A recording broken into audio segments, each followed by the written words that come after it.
വാക്കാണിത്. നമ്മളോ പോയിട്ട് അങ്ങ് വീട്ടിലേക്ക് പോയിട്ട് വിളിച്ചാലും ഇതില്ല, ഇറങ്ങി വരൂല ഇൽമു പഠിക്കാൻ. നമ്മൾ അത്രയും വിദൂരത്താണ് സഹാബാക്കളിൽ നിന്ന്. നമ്മൾ ആരെ പോലെ ആകേണ്ടത്? നമ്മുടെ ജീവിതം സഹാബാക്കളെ പോലെ ആകണം. നമ്മുടെ മാതൃക സഹാബാക്കളാണ്, നമ്മുടെ മുൻഗാമികൾ സഹാബാക്കളാണ്. അവർ പോയ സ്വർഗത്തിലേക്ക്, അവർ നയിച്ച പാതയിലൂടെ സഞ്ചരിക്കാൻ ആഗ്രഹിക്കുകയും അത് ചെയ്യുന്നവരാണ് നമ്മൾ. പക്ഷെ നമ്മൾ സഹാബാക്കളിൽ നിന്നും എത്രയോ വിദൂരത്താണ്. ഒന്നും അറിയില്ല, എന്നാലും ഇറങ്ങൂല ഇൽമിന് വേണ്ടിയിട്ട്.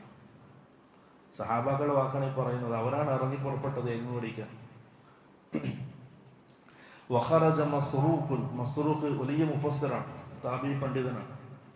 അദ്ദേഹം പറയാണ്, അദ്ദേഹം കൂഫയിൽ നിന്നും ബസറയിലേക്ക് പുറപ്പെട്ടു. കൂഫയിൽ നിന്നും ബസറയിലേക്ക് യാത്ര പോയി. ലിറജുലിൻ യസ്അലുഹു അൻ ആയത്തിൻ മിൻ കിതാബില്ലാഹ്. ഖുർആന്റെ ഒരായത്തിന്റെ തഫ്സീർ അന്വേഷിച്ചുകൊണ്ട് കൂഫ